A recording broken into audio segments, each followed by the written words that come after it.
വെള്ളപ്പൊക്കം പ്രതിസന്ധി സൃഷ്ടിച്ചിട്ടും ആലുവ മണപ്പുറത്ത് പിതൃതർപ്പണ കർമ്മങ്ങൾക്കായി എത്തിയത് ആയിരങ്ങളാണ്. ആലുവ മണപ്പുറം വെള്ളത്തിൽ മുങ്ങിയതോടെ ആലുവ മഹാദേവ ക്ഷേത്രത്തിന് മുന്നിലെ പാർക്കിംഗ് ഗ്രൗണ്ടിലായിരുന്നു ബലിത്തറകൾ ഒരുക്കിയത്.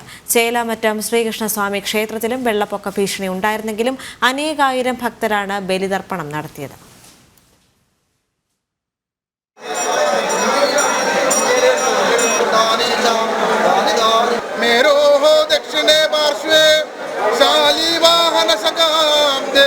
परशुरामन निर्मिदायां केरल भूमो पार्वती परमेश्वर आलुवा महादेव सन्निधौ नमः. കോടതി നിർദ്ദേശിച്ച സുരക്ഷാ മാനദണ്ഡങ്ങൾ പാലിച്ചുകൊണ്ടായിരുന്നു പിതൃമോക്ഷത്തിനായുള്ള പ്രാർത്ഥനയോടെത്തിയ ആയിരക്കണക്കിന് ഭക്തർ ആലുവ മണപ്പുറത്തും ചേലാമറ്റത്തും ബലിതർപ്പണം നടത്തിയത്. സുരക്ഷ മുൻകരുതലിന്റെ ഭാഗമായി പെരിയാറിൽ ഇറങ്ങാനും ബലിച്ചോറ് പുഴയിൽ നിമജ്ജനം ചെയ്യാനും ഭക്തരെ അനുവദിച്ചിരുന്നില്ല.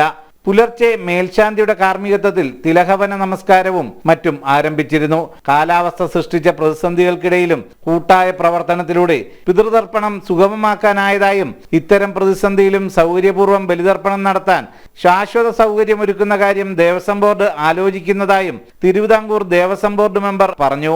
അടിയന്തരമായി കൂടുന്ന ബോർഡിൽ എന്താണ് വരുന്ന നാളുകളിൽ അടുത്ത കർക്കിടക ഈ പ്രതിസന്ധിയെ അഭിമുഖീകരിച്ചുകൊണ്ട് ഒരു പരാതിയുമില്ലാതെ എങ്ങനെ പിതൃതർപ്പണം നടത്താം എന്ന കാര്യം ഗൗരവമായി ചർച്ച ചെയ്യും. ഈ പ്രാവശ്യം ഈ പ്രതിസന്ധി ഉണ്ടായെങ്കിൽ പോലും ദേവസ്വം ബോർഡ് ജീവനക്കാരും ദേവസ്വം ബോർഡ് ഒന്നാകെ എല്ലാവരുടെയും സഹായത്തോടു കൂടി വലിയ പരാതിയില്ലാതെ നമുക്ക് ഇത് സംഘടിപ്പിക്കാൻ വേണ്ടിയിട്ട് കഴിഞ്ഞിട്ടുണ്ട്.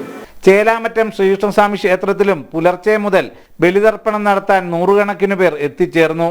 ഇരുവിടങ്ങളിലും പോലീസിന്റെയും ഫയർഫോഴ്സിന്റെയും നേതൃത്വത്തിൽ കനത്ത സുരക്ഷാ സംവിധാനം ഒരുക്കിയിരുന്നു. ഫയർഫോഴ്സിന്റെ മുങ്ങൽ വിദഗ്ധർ ഉൾപ്പെടെയുള്ളവരുടെ സേവനവും ലഭ്യമാക്കി.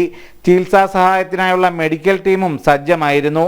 ആലപ്പുഴ തൃക്കുന്നപ്പുഴ കടപ്പുറത്തും തിരുവമ്പാടി ക്ഷേത്രത്തിലും വിയ്യപുരം ശ്രീ ധർമ്മശാസ്ത്ര ക്ഷേത്രത്തിലുമടക്കം നൂറുകണക്കിന് പേരാണ് ബലിതർപ്പണ ചടങ്ങുകൾക്കായി എത്തിയത്. പുലർച്ചെ മുതൽ ആരംഭിച്ച ബലിതർപ്പണ ചടങ്ങുകൾ നാളെ രാവിലെ വരെ തുടരും.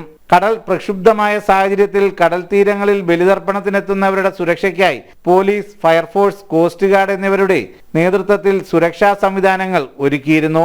കിടങ്ങാമ്പറമ്പ് ക്ഷേത്രം, തോണ്ടൻകുളങ്ങര, തലവടി, ആനപ്രമ്പാൽ ക്ഷേത്രം എന്നിവിടങ്ങളിലും പിതൃപുണ്യം തേടി നിരവധി പേരെത്തി.